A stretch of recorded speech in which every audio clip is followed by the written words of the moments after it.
탄핵 반대 집회를 주도했던 태극기와 십자가의 동맹을 보면서 자괴감을 느끼는 기독교인들에게 기독교는 민주주의를 싫어하는지 아예 관심이 없는지 아니면 기독교도 민주주의를 지지하는지 답답하고 궁금한 시민들에게 호모 요쿠스의 저자 이병주 변호사가 시원한 질문과 명쾌한 답변을 제시합니다. 박근혜 사태와 기독교의 문제, 기독교인들에게 민주주의는 무엇인가? 도서출판 대장간. 인생을 보고 세상을 보라. 롯데카드 무브컬처 라이프 사진전. 역사에 각인된 기념비적인 순간. 거대한 존재에 맞선 인류의 도전. 어두운 시대를 밝혀낸 20세기의 영웅들. 삶과 역사가 만난 그곳. 라이프. 생명이란 이름에 담긴 900만 장의 역사. 롯데카드 무브컬처 라이프 사진전. 예술의 전당. 텍스토머 정품을 꼭 확인하세요. 우리 집 방충망 바꿨어요. 미세벌레 덤벼봐 먼지 모두 덤벼봐 촘촘해서 촘촘만 방충망은 촘촘만 예쁘고 통풍까지 좋아요. 방충망은 촘촘만 주식회사 텍스토머. 텍스토머 정품을 꼭 확인하세요. 우리 집 방충망 바꿨어요. 미세벌레 덤벼봐 먼지 모두 덤벼봐 촘촘해서 촘촘만 방충망은 촘촘만 예쁘고 통풍까지 좋아요. 방충망은 촘촘만 주식회사 텍스토머. 새벽 2시에 깨어났나. 딱히 고민이 있어서 그런 건 아니다. 새벽 5시에 일어났나. 새벽 6. 아우, 이 인간이 잠도 못 자게 화장실을 들락거려. 남성 활력과 전립선 건강. 하루 한 알로도 충분합니다. 소팔메토, 옥타코사놀, 아연, 비타민 A, D, E까지 하루 영양 기준치 100%를 꽉 채운 메가셀 남자의 활력. 지금 바로 인터넷 검색창에 메가셀 남자의 활력을 검색해보세요.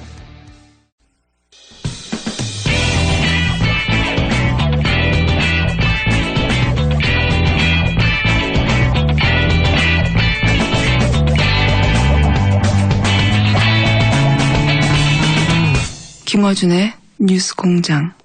I want you pick me up, pick me, pick me, pick me up, pick me, pick me, pick me up, pick me, pick me, pick me, pick me, pick me, pick me, pick me up, pick me, pick me, pick me up. 네. 왜 이런 시그널 음악이 나갔냐? 네. 저희가 오늘 앞으로 함께할 패널 오디션을 볼 예정입니다. 이 순서는 수요일에 이혜훈 의원이 이 의원과 함께했던 나라 걱정 순서를 이 시간대로 옮기고 그리고 이제 이혜훈 의원이 대표가 되셨기 때문에 바른정당에서 앞으로 누구와 함께 해야 하는가? 네. 오디션을 보기 위해서 오늘 기호 1번 황영철 의원과 함께 하겠습니다. 안녕하십니까? 예, 반갑습니다. 네. 오늘 오디션 자리라는 건 아시죠? 네. 와보니까 오디션을 본다 그래요. 그래서 무슨 이 국회의원을 불러놓고 오디션을 보냐. 좀 뜬금없다는 생각도 좀 들고요. 네, 국회의원 되기보다 이게 훨씬 어렵습니다, 여기. 그렇습니까? 네. 네네. 훨씬 어렵고요. 그리고 국회의원은 그나마 국민들의 투표로 선정이 되지 않습니까? 네. 네. 저희는 제 마음대로입니다. 그 오디션. 전혀 공정하지 않고요. 그냥 네. 제 마음대로 하고 있고. 2번 네. 후보는 아마, 예. 누가 될지 아십니까? 모르겠습니다.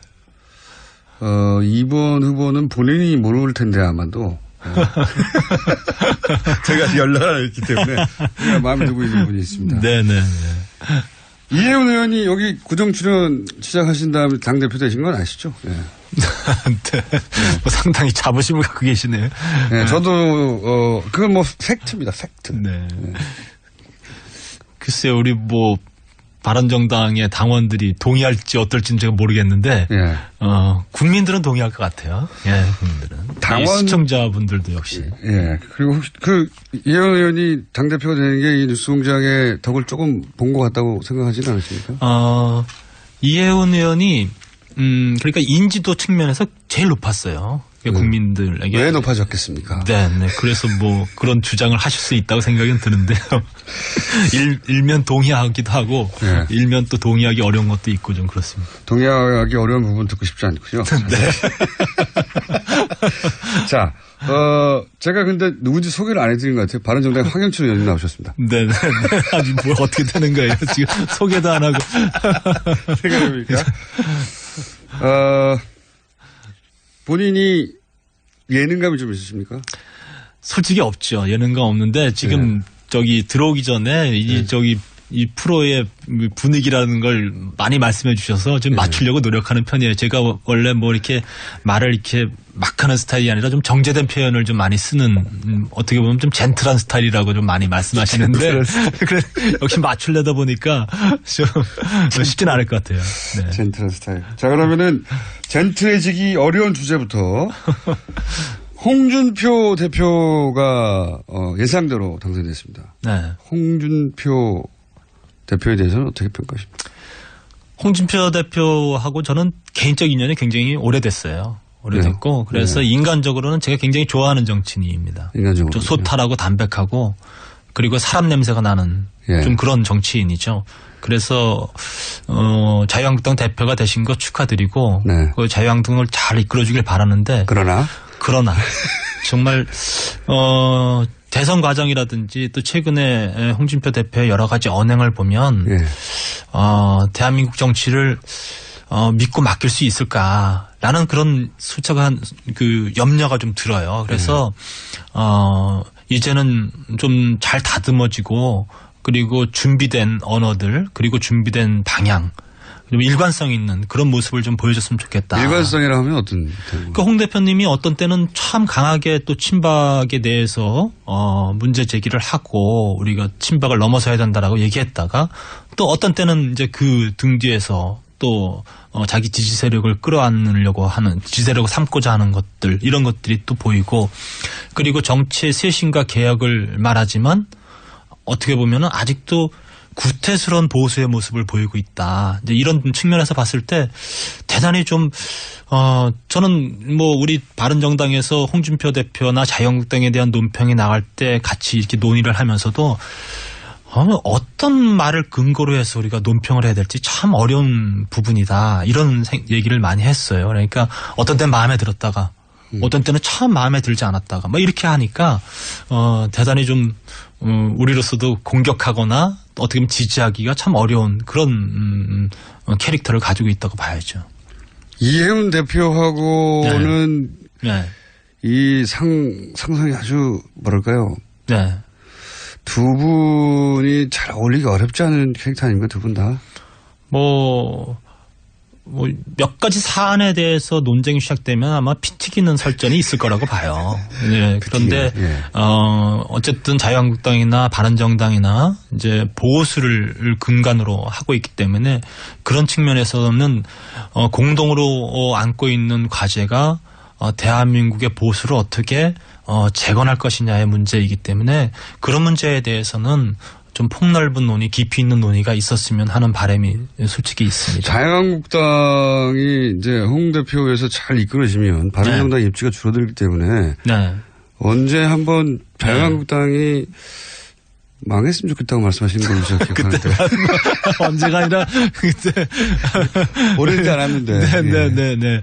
그때 저기 김어준 선생님이 진행하는 프로에 나가서 그때 분위기가 뭐 앞에 청중들도 많이 앉아 계시고 팟캐스트에 예. 그래서 파파이스였죠. 그래서 뭐 갑자기 저한테 물어보시길래 자유한국당은 솔직히 망했으면 좋겠다고 그래서 그렇게 표현했는데 그날 꽤 긴 시간 출연을 했었는데 다른 얘기는 다 빼고 자유한국당 망했으면 좋겠다가 그냥 탑으로 뜨더라고요. 예. 그러니까 그게 진심이신 거죠? 솔직히 자유한국당이 망하고 바른정당이 우뚝 섰으면 좋겠다는 생각이 제 생각이죠. 예. 근데 이제 망한다는 의미가 무슨 뭐 그분들이 다 폭삭 몰락하고 이런 의미가 아니라 그래도 바른정당이 중심에 서는 그런 과정들이 있었으면 좋겠다. 그런 표현을 우회적으로 했다고 봐요. 그게 뭔 우회적인 표현입니까? 망했으면 좋겠다가 어떻게 회의적인 표현입니까? 오늘도 또 망했다가 나갈 것 같으네. 자, 지금 홍준표 대표도 그렇지만 이철우 최고위원이라든가 유영애 최고위원이라든가 이런 분들이 함께 선출된 지도부 몇면이 네. 뭐랄까 강성도 초강성 아닙니까? 이철우 의원은 좀 그렇지 않아요. 이철우 의원은 어쨌든 좀 굉장히 유연한 사고를 가지고 있고 그리고 물론 뭐 TK를 기반으로 하고 있지만 그래도 자유한국당 내에서 그래도 상당 부분 중간지대에 있는 의원이라고 볼 수 있고요. 제가 유해 그 최고위원에 대해서는 잘 모르겠어요. 최근에 등장한 분인데. 네. 근데 여러 가지 지난번에 그 비상대책위원회에서 하는 언행이라든가 이번 최고위원 출마해서 하는 언행으로 봤을 때 뭐 굉장히 그 시대에 맞지 않는 우익적 사고를 하고 있는 거 아닌가. 뭐 이런 걱정도 하고 있는데요. 또 이제 정치인으로서 이제 첫 출발을 하는 거라고 보고 그리고 앞으로 또 어떤 변화가 또 있지 않을까 이런 기대도 해봅니다. 지금 문자가 목소리 좀 졸리는 편이다. 왜냐하면 청취자 평가가 이럴 경우에 좀 많이 오거든요. 네. 1번에 대한 저희가 투표를 좀 받을 텐데. 종합적으로. 목소리를 좀 하이톤으로 해주시면 좋겠고. 네. 대표에 이번에 왜 대표 최고위원 경선에 왜 안 나오셨습니까? 뭐 여러 가지 사정이 있습니다. 또 제가, 최근에 제가 가지고 있는 스탠스는 좀 더 깊이 숙고하는 시간들을 좀 가져야 되겠다. 이런 가지고 있어요. 자칫 탈당하려다가 간신히 살아남은 어떤 자의 뭐 제가 간신히 간신히 살아남았다고 생각하지는 않고요. 뭐 이번에는 제가 전면에 나서서 뭘 하기보다는 여러 가지 당의 바른 길을 갈 수 있도록 뒤에서 좀 뒷받침하고 이럴 시기가 아닌가 이런 생각도 그게 들고요. 혹시 탈당 사태 때문에 그런 거 아니냐 이거죠? 그렇지는 않습니다. 영향을 조금 미친 거 아닌가요? 오히려 제가 복당하면서 당의 원내교섭단체를 탈당을 번복하면서 원내교섭단체를 유지했고 어찌 보면 더 중심적으로 나서서 해야 될 시기라고도 생각도 해봤어요. 해봤는데 여러 가지 고민스러운 일들도 있고 그래서 좀 더 내 자신을 좀 더 숙고하고 여러 가지 고민스러운 일들이 뭐죠? 저희는 그걸 이 자리에서 다 말씀드리기는 어려워요. 개인적으로도 굉장히 어려운 일도 좀 있고요. 그래서 살이 찌셨나? 저처럼 살이 빠졌어요. 국민의당 사태는 어떻게 보십니까? 일어나서는 안 될 일이 일어났다고 보고요. 단독 범행일까요? 단독 범행이라고 보기 굉장히 좀 어렵죠. 사실은 이런 큰 일들을 어느 한 사람이 했다라고 보기는 어려운데 당직자도 해보셨기 때문에 사실 당이 어떻게 혼란이 잘 안 됐습니까? 그런데 중요한 거는 안철수 후보가 이것을 알았느냐 몰랐느냐의 문제라고 봐요. 그래서 저는 안철수 후보가 이 사실을 알고도 묵인했을 리는 없다고 생각이 들어요. 제가 그게 뭐 상식적인 추정이죠. 그래서 다만 대선 과정에서 이런 중요한 문제들이 어떤 중요한 핵심 역할을 하지 않는 사람에 의해서 단독 범행으로 저질러지기는 참 쉽지 않았을 거다. 그렇죠. 당이라는 게 봐요. 제가 예전에 이제 우리 새누리당 전신인 신한국당의 이제 차떼기 그런 것들을 봤을 때도 그런 큰 일들이 뭐 어느 한 사람에 의해서 이루어지거나 그러지는 않거든요. 그런 측면에서 봤을 때 적어도 이 문제가 지금 현재로서는 뭐 밝히기 어려운 부분도 있고 그러겠지만 단독 범행을 보기는 어렵지만 안철수 대표까지 가지는 않을 것이다. 네, 저는 그렇게 생각합니다. 요약하면 그런 거네요. 그럼에도 불구하고 안철수 대표의 입장 표명은 너무 늦은 거 아닙니까? 그러게 말이에요. 저는 입장 표명이라든지 어떤 정치적인 대국민 담화의 형태는 타이밍이라고 보거든요. 근데 이 타이밍이 늦어지면 늦어질수록 뭐 숨기는 거 아니야? 숨기려고 하는 것 아니야? 이런 오해를 받을 수밖에 없고 자기가 책임에서 벗어나려는 책임 회피로 국민들에게 비춰질 가능성이 있거든요. 그런 측면에서 봤을 때는 오히려 이 사건이 이렇게 이 바깥으로 드러났을 때 안철수 후보가 좀 더 적극적으로 국민들에게 자기의 책임에 대한 사죄의 표명을 좀 서둘러서 하고 그리고 당의 철저한 조사를 촉구하고 그리고 저희들이 늘 우리 당내 여당이었을 때도 무슨 문제가 생겼을 때 그 어떤 한 검찰 수사도 거부하지 않고 적극 협조하겠다라는 입장 표명이 필요하다라는 측면에서 여러 가지를 얘기했었거든요. 지난번 박근혜 대통령의 최순실 국정농단과 관련돼서도 박근혜 대통령에게도 그런 입장을 전달했던 여기 있었고요. 그런 측면에서 봤을 때 본인이 이 정도의 분명한 입장 표명을 좀 앞서서 해줬으면 좋겠다라는 생각을 했는데 지금 너무 뒤로 숨어 있는 거 아닌가 이런 생각이 들어요. 목소리가 이제 차범근 의원 나오신 게 아니냐는 문자도 오고 있습니다. 젊은 차범근이냐라고 중간 들으시는 분 같아요. 차범근이면 괜찮은 편이네요. 저 오디션 라이벌인 하태경 의원보다 본인이 나은 점이 있다면요? 하태경 의원이 제 라이벌입니까? 네. 하태경 의원은 모르고 있어요, 아직. 아, 그래요? 그럼 이걸 알려지겠네. 본인이 이 코너에 고정을 해야 하는 이유를 어필해 주시면은. 글쎄요, 제가 여기 나올 때 저는 일회성 출연이라고 생각하고 나왔었는데. 네, 나와 보니까 계속 나오고 싶죠. 아직까지 잘 모르겠어요. 근데, 네. 오늘 방송을 들은 주변 분들에게 좀 확인해 보십시오. 계속 나가는 게 좋겠냐. 네. 나가는 게 좋겠다고 이야기를 들을 걸 전제로 한 다음에 하태경 의원보다 본인이 방송에 나은 점이 있다면 어떤 게 있을까요? 하태경 의원보다 나은 거는 제가 그래도 정치 경력이 좀 더 오래됐으니까, 그리고, 또 여러 가지 또 당내에서의 역할이라든지 이런 측면에서 봤을 때. 인품 이런 거요? 인품을 제가 하태경 의원과 비교하기 좀 어렵죠. 근데. 어렵다는 거는 비교가 안 될 정도 낫다는 얘기입니까? 하태경 의원이 저보다 잘할 거예요. 제가 생각하기엔 하태경 의원은, 어떻게 보면은, 여러 가지 발언에 있어 거침없고, 그리고 사안을 굉장히 집중적으로 아주 면밀하게 살펴보는 그런 능력도 가지고 있고 그래서 어떻게 보면 저보다는 하태경 의원이 더 어울리는 자리가 아닐까 이런 생각이 들어요. 그렇지만? 그렇지만 없나요? 그거는 저는 김어준 선생님한테 맡겨야죠. 본인이 결정하시겠다고 했으니까. 자, 벌써 20분이 다. 그랬습니까? 참 빨리 가네요. 본인도 모르는 사이 오디션은 진행됐고. 이 탈당파들하고 혹시 마지막 질문인데 탈당파들하고 최근에도 교류가 개인적으로 있으시죠?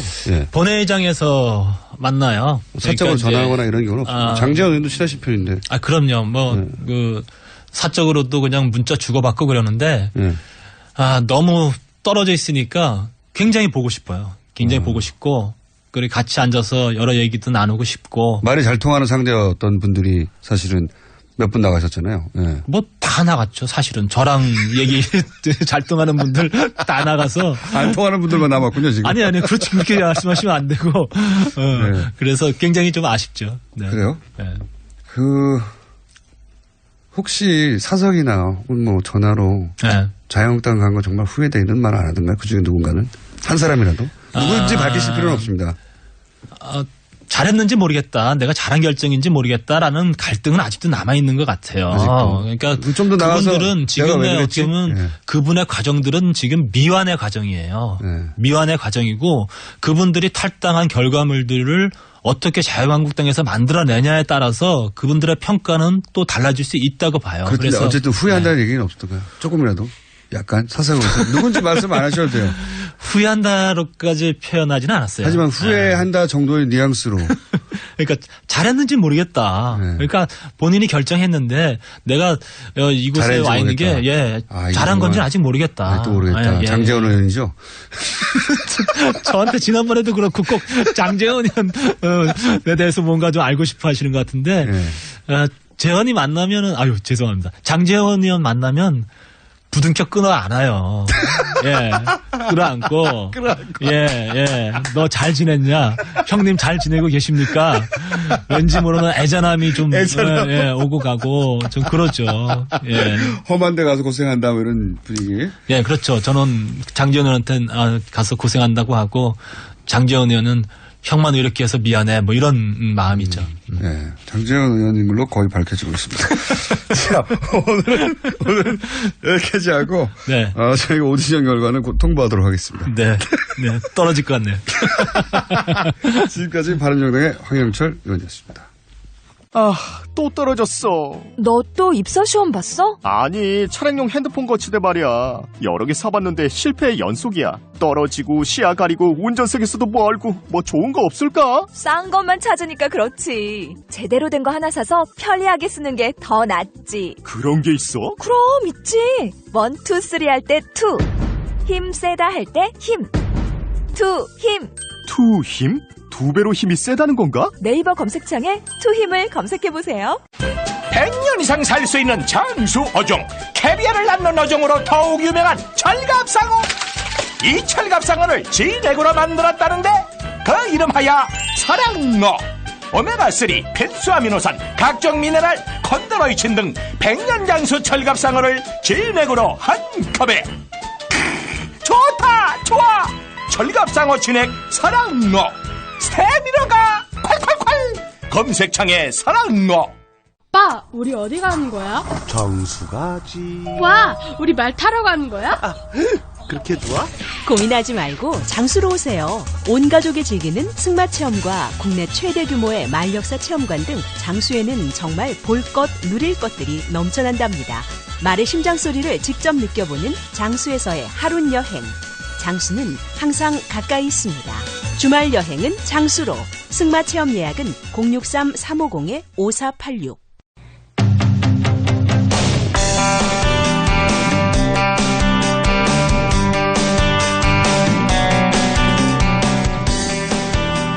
국민의당에서 제보 조작 사건에 관한 조사 결과가 어제 발표됐습니다. 조사 단장으로 직접 조사를 진행한 국민의당 김관영 의원 연결됐습니다. 안녕하세요, 의원님. 네, 안녕하세요. 김관영입니다. 네, 시작하실 때 잠깐 인터뷰했었는데 고생하셨습니다, 우선. 예, 감사합니다. 네, 자체 조사다 보니까 어려우셨죠, 여러 가지로. 네, 뭐 여러 가지 한계가 있는 것이 사실이고요. 예. 또 저희가 이런 결과를 발표를 했을 때 예. 한편으로는 발표한 이후에 검찰 수사 결과가 저희가 발표한 거하고 또 다른 결과가 나올 경우에 생길 수 있는 그러니까요. 후폭풍도 걱정이 되고요. 예. 또 한편으로는 검찰이 전혀 알지 못하고 있는 것을 저희가 먼저 쉽게 말하면 알려버리는 통에 검찰이 알게 돼가지고 수사를 확대하거나 또 새로운 긁어부스럼을 또 만들 수 있는 그런 여지가 있기 때문에 사실은 대단히 조심스럽습니다. 그러나 또 저희가 아무 일도 안 하고 가만히 있을 수는 없기 때문에 지금 현재의 상황에서 주어진 상황에서 저희가 할 수 있는 최선의 조치는 다 하고 발표를 하는 것이 국민들께 대한 도리고 또 예의라고 생각을 하기 때문에 그렇게 했습니다.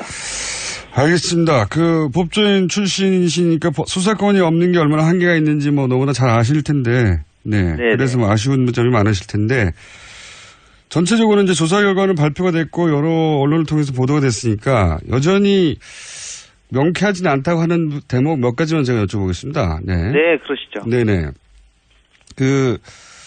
안철수 전 대표가 이유미 씨로부터 이제 문자를 받았는데 확인을 하지 않았다. 이런 내용이 있었습니다. 근데 제가 그 문자 전체를 한번 확인해 봤더니 이런 내용이더라고요. 제가 한번 읽어보겠습니다. 어제 이준서 위원과 면담하셨다 들었습니다. 제발 고소 일괄 취하 부탁드립니다. 이 일로 구속까지 된다고 하니 저는 정말 미치도록 두렵습니다. 죽고 싶은 마음뿐입니다. 절박한 마음으로 부탁드립니다. 제발 조속히 고소 취하도록 꼭 부탁드립니다. 이게 이제 문자인데, 이거를 받았지만 읽지 않았다고 하는 게 이제 안철수 대표의 이야기죠? 네네. 네. 그렇습니다. 이게 이제 카톡 혹은 뭐 바이버 문자 이런 거겠죠? 일반 문자로 왔습니다. 일반 전화번호로. 이거는 일반 문자였습니까? 예, 일반 문자로 왔는데, 안 대표께서 아침 7시 5분에 왔습니다. 그게. 네. 그랬는데 그냥 열어보지 않고 그대로 두었다가 9시 47분에 이용주 의원에게 전화를 받습니다. 네. 그리고 나서 전화를 받고 나서 이제 거기서 이유미 얘기가 나온 겁니다. 이제 이용주 의원이 보고를 하니까 그러면 아까 이유미라는 사람한테 전화 문자가 하나 온 거 있었는 것 같은데 이거 한번 봐야 되겠다 해서 이제 보게 된 거죠. 이용주 의원 이야기를 듣고서야 이제 그 문자를 확인했다 이런 얘기인 거죠. 예, 그렇습니다. 예. 근데 이제 전날 이준석 의원과 면담을 했다고 이제 문자에 나오는데 이준석 의원이 뭐 그게 조작된 거는 몰랐다는 입장이니까 뭐 조작은 몰랐다고 해도 그게 이제 이유미 씨가 제보자로부터 파일을 가져왔고 그래서 지금 제소된 상황인데 이 임들 좀 해결해 달라. 뭐 최소한 당시 상황 설명을 했을 것 같은데. 간단하게 했죠. 한 5분 정도 만났습니다. 네. 이준석 씨가. 그러면은 제 궁금증은 뭐냐면 전날 이준석 의원이 간단하게 이런 일이 있었는데 이제 제소 문제가 지금 크게 곤란하게 됐으니 좀 고소치하하도록 좀 힘 좀 써달라 이런 얘기를 5분 정도 했다면 그 내용에 등장한 이유미 씨가 문자한 걸 굳이 확인을 안 한 건 좀 이상하지 않습니까?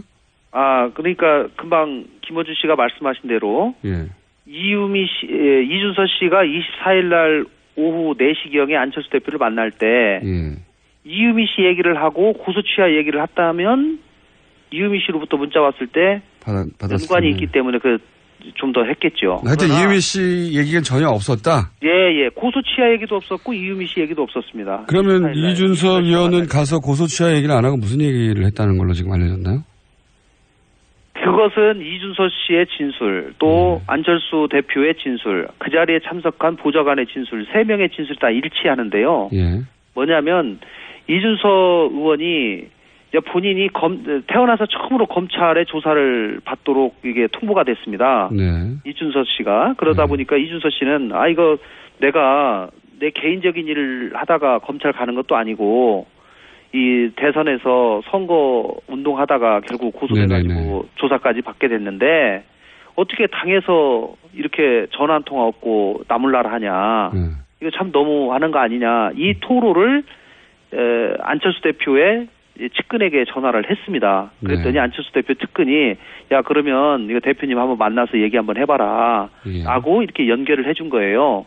그래서 24일 날 만나게 됐고 그 자리에서 이준석 씨가 가서 그 얘기를 한 겁니다. 제가 지난번 문준용 씨 특혜국 사건으로 지금 연루가 돼가지고 이번에 조사받게 됐습니다. 그러니까 안철수 대표도 이준석 씨가 이 사건에 연루된 것을 그날 처음으로 알았다는 거예요. 그래서 뭐 사실 모를 수 있죠. 저는 그래서 그러냐. 근데 당에서 전혀 도움이 없어서 내가 진짜 너무 서운합니다. 얘기했더니 그러면 안 된다. 이런 건 당에서 적극적으로 둬야 되니까 내가 다음 주 월요일 날 당의 법률위원회에다 얘기해서 당신을 좀 적극적으로 도우라고 얘기를 할 테니 그렇게 알고 있어라. 이 얘기를 하고 나온 겁니다. 도움을 청하는 정도였다. 근데 여기서 이제 이유미 씨가 이준석 씨가 연관됐다는 건 얘기를 안 했다는 만난다는 얘기를 듣고 이유미 씨는 그걸 부탁을 했어요. 안철수 대표한테 꼭 고소고발 취하 얘기를 꼭 해줘라 라고 얘기를 부탁을 했습니다. 이준석에게. 근데 이준석 씨는 그날 그 자리에서 그 얘기를 안 했다는 거예요. 그럼 왜 안 했냐? 부탁을 받았는데도 왜 안 했냐? 자기는 그것이 그렇게 절실하지 않았다. 좀 당의 변호사 도움만 받으면 가서 정상적으로 그 숨겨진 소위 지금은 조작된 거죠. 소위 익수님이라는 분하고 박미주라는 분이 이유미가 보호하고 싶을 텐데 그분들이 가서 사실대로 얘기하면 모든 것이 다 해결될 것이니까 자기는 고소고발 취하가 그렇게 급하지 않았기 때문에 그 얘기를 하지 않았다. 알겠습니다. 그러나 안 대표를 만나고 와서 이유미 씨에게는 자기가 체면상 가서 얘기를 했다. 그리고 안철수 대표가 그것에 대해서 알아보겠다고 했다라고 거짓말을 했다고 그렇게 얘기를 했어요. 알겠습니다. 뭐 좀 다소 복잡하긴 한데 무슨 얘기인지 무슨 얘기인지는 제가 이해를 했고요. 어쨌든 그러니까 이유미 씨는 이준석 씨의 그 얘기를 듣고 그 문자를 보낸 거죠. 안 대표한테. 자, 어제 이준석 씨를 만났다고 들었습니다. 그럼 이준석 씨가 당신에게 그런 얘기를 했을 거 아닙니까? 그러니 고소고발 취하 꼭 좀 부탁드립니다라고 하는 문자를 보낸 거죠. 알겠습니다. 이준서 씨와 안철수 대표의 해명은 그랬다는 거고요. 네. 네네. 그 내용은 또 뭐 검찰이 다시 한번 짚어보겠죠. 제가 또 하나 여쭤볼 것은 벌써 하나에 7, 8분을 쓰셔가지고 간단하게 예, 짧게 여쭤보겠습니다. 네네. 제가 조사 첫날 여쭤본 건데 뭐 토플 학원 다녔다, 뭐 시민사회수석 딸이 은행원이다, 딸이 문중 씨 또래다 이런 정보는 개인이 취득할 수 없지 않느냐. 혹시 취득 루트는 확인해 보셨습니까? 이유미 씨는 그렇게 얘기했습니다. 3가지 루트를 통해서 자기가 이 내용을 짜집기 했다. 첫 번째는 자기가 실제로 알고 있는 파슨스를 나온 동문들하고의 대화 내용, 거기서 들은 얘기. 두 번째는 인터넷에 들어가서 댓글 내용. 그리고 세 번째는 그 당시에 이미 시중에서 돌아다니는 언론에서의 내용. 이거 3가지를 자기가 짜집기 해서 그 내용을 시나리오로 썼다. 이렇게. 그런데 그 중에서 이제 시민사회 수석의 딸이 문준영 씨 또래다 이런 내용은 없거든요. 저도 뒤져봤는데. 그러니까 이 얘기가 토플 학원을 다녔다거나 뭐 이런 것도. 그 얘기가 특히 시민사회 수석 얘기가 들어가니까 이거는 당시에 같이 다니는 사람이 아니면 이건 도저히 알 수가 없는 얘기다. 그런 그런 신뢰감을 주는 내용이긴 한데. 네, 검증팀에서는 실제로 그걸 확인해봤다고 합니다. 시민사회 수석이 당시에 딸이 비슷한 나이고 실제로 은행 다니는 걸 확인해보니까 정말 맞다는 얘기예요. 그래서 이거는 같이 다니지 않은 사람은 도저히 알 수 없는 정보를 여기다 들어보니까 이제 이렇게 신뢰를 주는 거죠. 그런데 그 결과는 알겠는데 그걸 어떻게 취득했는지 그거는 뭐 인터넷에 있다든가. 아니 당시에는 이유미 씨가 나타나지가 않았습니다. 6월 21일까지는 당내에 어떤 사람도 이 사건에 이유미가 관련돼 있다는 걸 몰랐어요. 근데 이유미 씨가 그걸 어떻게 알았냐는 거죠, 제 말은. 그거는 그 이후에 아까 제가 말씀드린 그 얘기인데 그거는 그런 3가지 루트로 자기가 그거를 짜집겠다 이렇게 대답을 했다고 제가 들은 겁니다. 25일 날 그 5명이 모여가지고 이용주 원방에서 정말로 이 사건이 조작된 사건인지를 검증하는 절차를 거쳤는데 그때 이유미 씨의 답변이 그랬다고 제가 들었습니다. 알겠습니다. 근데 이제 제 궁금증은 이게 이제 인터넷을 검색한다고 나오는 내용이 아니라서 여전히 궁금한데 하여튼 그 부분은 수사권이 없다 보니까 더 들어가지 못했군요. 이 부분은. 그건 이유미 씨를 조사를 해봐야죠. 알겠습니다. 이유미 씨를. 시간이 없어가지고 짧게 제가 여쭤보고 짧게 답변을 해주셨으면 좋겠습니다. 네네네. 5월 5일 기자회견 이게 이제 선거 나흘 전에 후보에게 중대한 영향을 미칠 수 있는 굉장히 중요한 기자회견인데 이게 지금 조사 결과로는 후보 당사자에게도 미리 알려지지 않았고 그리고 당시 당 대표도 오케이 해라 이런 지시가 없는 상황에서 기자회견이 된 건데 그럼 기자회견을 최종 승인한 건 누구로 밝혀졌습니까? 이용주 공명추진단장이 자기 전권으로 한 거고요. 전권으로 한 걸로. 그것을 왜 그렇게 이해하냐면요. 이 사건이 문준용 씨 특혜 의혹 사건은 이미 한 달 전부터 계속 문제가 되고 있었고 당시에 당에서 하루에 4번 내지 5번씩 논평이 나가는 상황입니다. 그렇기 때문에 이것에 관해서 별도로 당대표가 당시 뚜벅이 주세 중이었거든요. 후보가. 그래도 후보에게 별도로 보고할 수도 없는 상황이었고 또 당대표에게 보고할 상황도 아니었다라는 말씀을 드리는 거고요. 그리고 이용주 의원이 그렇게 얘기합니까? 본인이 단독으로 결정했다고? 네, 그리고 이용주 의원도 그렇게 얘기하고 그리고 이제 객관적인 상황으로 봐서 이 자료를 이용주 의원에게 가지고 온 것이 5월 4일 오전 12시입니다. 5월 4일 오전 12시. 그리고 나서 검증 작업을 해가지고 이것에 대해서 최종적으로 기자회견을 할지를 결정하는 것이 5월 4일 밤 11시거든요. 그렇기 때문에 그리고 나서 5월 4일 밤 11시에 정하고 5월 5일 날 아침 상황회의에서 보고를 합니다. 이 공명추진단의 부단장이 오늘 2시간 후에 이 기자회견을 할 겁니다. 라고 거기서 그걸 가름하는 거죠. 근데 두벅이 유세를 한다 하더라도 밤 11시까지는 하지 않았고요. 얼마든지 전화해서 물어볼 수 있게 왜냐하면 후보 자신이 가장 큰 영향을 받는 이게 사실이면 이득을 보고 이게 사실이 아니라면 큰 피해를 보는 적어도 후보 자신에게 검증 과정에 후보가 참여하지는 않았다 하더라도 혹은 조작은 몰랐다 하더라도 이런 기자회견이 있습니다 정도는 보고 하는 게 상식 아닌가요? 그렇게 볼 수도 있습니다만 이 사건을 처음 문제 제기하는 것이 아니고. 근데 이제 녹취록이 나온 것은 이전의 양상. 근데 녹취록은 이전과 양상하고 좀 다른 결정적인 증거인데. 녹취록의 내용을 보면은 또 이미 시중에 상당히 떠도는 내용들이 상당히 있는 것도 또 사실이고 이러기 때문에. 어쨌든 이용주 의원 단독이라는 거죠, 이게 결정이. 네, 그렇습니다. 시간이 다 돼가지고 한 가지 제가 스튜디오에 나오셔야 될 것 같긴 한데 오늘은 시간이 이거밖에 안 돼가지고요. 예. 네, 감사합니다. 궁금한 거 있으면 또 뭐 여쭤보십시오. 한 가지만 딱 여쭤볼게요. 예. 대화에 등장하는 두 사람이 파슨스에 다니는 건 맞지만 입학연도 6년이나 차이 나기 때문에 사실은 이 두 사람에게 통화를 해봤거나 메일만 해봤어도 금방 알 수 있는 사안이었는데 이거를 안 했던 것은 어쨌든 이것도 국민의당 통화를 하기 위해서 전화번호를 요구를 했는데 그건 안 줬고 예, 그건 안 줬고 차후로 그분들이 이메일을 제공을 했지요. 근데 이메일로 당이 확인을 하는 과정에 대한 내용은 없던데요. 이메일로 그 이메일을 확인했더니 이메일에 실제로 김익순이라는 사람이 떴고 파슨스 동문이라는 것이 떴기 때문에 이메일은 맞다라고 해서 기자들한테 제공을 한 거죠. 근데 파슨스 이 이메일로 문제가 당신들이 궁금한 거 있으면 이 이메일로 연락을 하시오라고 기자들한테 제공을 한 거죠. 이메일 하나만 떴지 예를 들어서 문종웅 씨를 아느냐 입학연도가 그때가 맞느냐 이런 질문 정도. 그러니까 그거를 그분하고 직접 통화를 해야지 확인하는 건데. 메일로라도 물어봤어야 되는 거 아닌가요?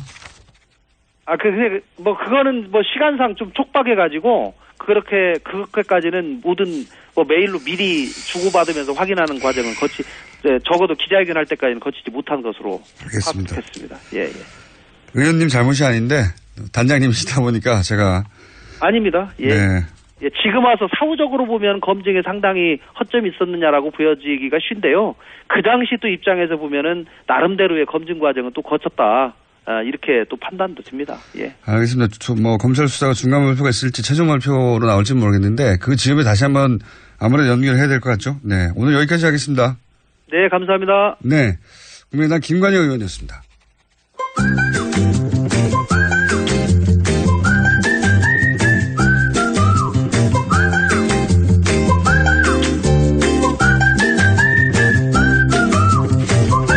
친절한 A에서 오늘 시간이 부족해서 없고 그냥 오바마 얘기했더니 김어준 씨도 강연료 10억씩 받아야 된다고 그런 문자 전부 왔네요. 네. 자, 칼 플라니 사회경제연구소 회원 가입 늘었습니까? 네, 10명씩 늘고 있습니다. 일주일에. 네. 그 추세를 지키면 그거 대단한 거 아닙니까? 그렇죠. 네. 1년이면 500명 느는 거죠. 그러니까요. 그럼 지금까지는 일주일에 한 명이 될까 말까였잖아요. 근데 정 PD는 1,000명, 10,000명 모아준다고. 그럼 일단 연구소가 그럴 만한 자격과 준비가 되었을 때. 근데 진짜 과거에는 한 달에 한두 명 아니었습니까? 방송해야 되는데 자꾸. 네. 한 달에 한두 명이 지금 일주일에 10명으로 지금 대단한 증가 추세를 보이고 있습니다. 한 달에 40여 명 정도. 네. 그렇게 늘어나야 우리가 먹고 살 수 있습니다. 자, 한미 정상회담하고 나서 이제 FTA 재협상 어쩌고저쩌고 막 난리가 났습니다. FTA도 전문가시잖아요. 이거 네네. 뭐가 맞는 얘기입니까 이게 도대체? 사실 이번 정상회담을 총평하면 남북관계의 주도권하고 한미 FTA 재협상 얘기 이렇게 나오는데 주도권은 잘한 거고요. 근데 한미 FTA 재협상에 대해서는 비판하는 쪽이나 방어하는 쪽이나 너무 호들갑을 털었어요. 왜냐하면 이건 한미 FTA 재협상을 들고 나올 거라는 걸 우리 알고 있었거든요. 그리고 이제 한미 FTA 그 내용상 어느 한쪽이 불만을 가지면 요구할 수 있다면서요. 네. 별게 아니라.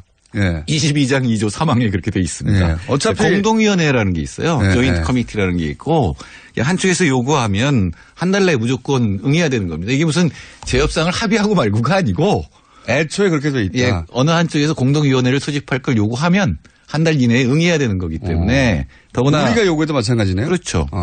바로 미국 대변인이 그렇게 얘기를 했어요. 그러니까 조인트 커미티 아까 조금 전에 얘기한 공동위원회를 이제 곧 소집하겠다라고 얘기를 한 거는 미국이 알고 얘기한 거예요. 그 조항들을. 근데 우리 쪽에서는 그렇게 합의한 적이 없다고 지금 했는데 이것도 약간 호들갑입니다. 사실은 조항상 그냥 응하게 되어 있는 것이고. 우리 지금 잘 되고 있는지 한번 조인트 위원회 만들어가지고 얘기 좀 해볼까? 이거는 양쪽 누구든 요구할 수 있다는 거잖아요. 네, 양쪽 모두 다 요구할 수 있는데 미국의 요구는 확실하죠. 자동차 관세를 내려라는 거거든요. 관세를 올려라는 거거든요. 우리나라 관세를. 그러니까 미국에 들어가는 관세를 올리든가 한국에서 미국 차의 판매에 저해가 되는 그 비관세 장벽이라고 부르는 걸 없애라는 건데 이 비관세 장벽이라고 미국이 부르는 것들이 굉장히 웃겨요. 왜 그렇습니까? 그러니까 배기량이라든가 이렇게 좀 환경에 관한 것들. 네. 일단 깜빡이가 좀 달라요. 깜빡이 위치가. 네. 그거를 미국식으로 바꾸라. 이거 말도 안 되는 얘기고. 아, 우리한테? 예. 그리고 우리나라에서 자동차 수리 이력, 그러니까 수리했으면 그 이력을 갖다 쓰는 것들이 있는데 그걸 없애라라든가 뭐 이렇게 사실 안전과 관련된 것들이기 때문에 사실 비관세 장벽은 문제가 아니고 아마 관세가 아닌 다른 종류의 장벽 지금 말씀하신 뭐 규정을 가지고 들이대서 이제 그거 갖고 시비를 걸긴 할 텐데 그게 걸릴 게 별로 없어요. 그렇기 때문에 아마 자동차 관세를 갖고 이제 논쟁을 벌이게 될 겁니다. 관세를 가지고. 네. 이게 FTA 관련해서 이제 다시 이제 테이블 위에 올려놓자 하면 이게 금방 되는 일입니까 이게? 아니 원래 한미 FTA 조항상 특별히 공동위원회에서 그런 걸 논의하게 돼 있기 때문에 형식적으로는 아무 문제 없고요. 제 말은 뭔가 다시 조건을 이제 조정하자고 할 때 이게 하루 이틀이 될 일인가요? 아니죠. 뭐 우리가 질질 끌면 한없이 끌 수도 있는 거고. 근데 협정이라고 하는 것은 어차피 주고받는 거기 때문에 저쪽이 요구하는 것과 우리 쪽에서 분리하는 것들이 있거든요. 그러니까 저쪽 요구하면 우리도 이쪽 내놓을 카드가 있는 거 아닙니까? 그리고 이제 그게 어느 정도 균형이 되면 이제 합의가 되는 거고 안 되면 이제 한없이 계속 가는 거고. 그러니까 지금 FTA로 인해서 우리가 큰 손해를 보게 됐다. 재협상 요구에 따라서 이것도 호들갑이라는 말씀이신 거죠? 그렇죠.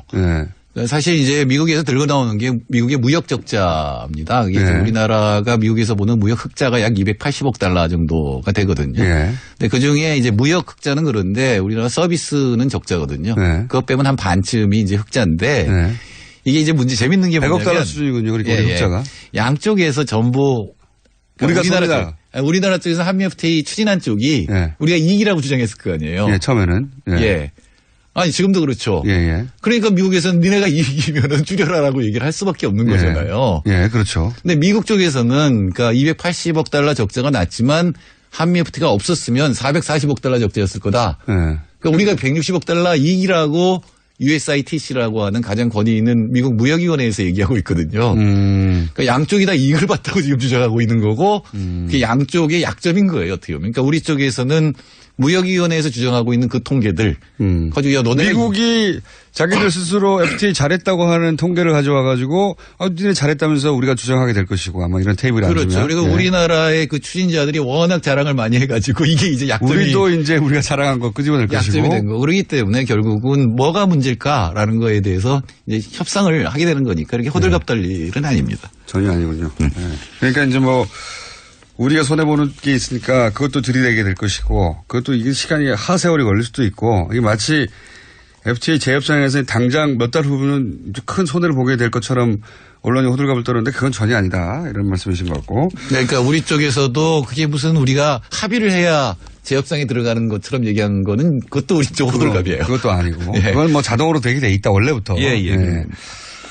별게 아니라는 게 종합 정리하면 그러네요. 지금.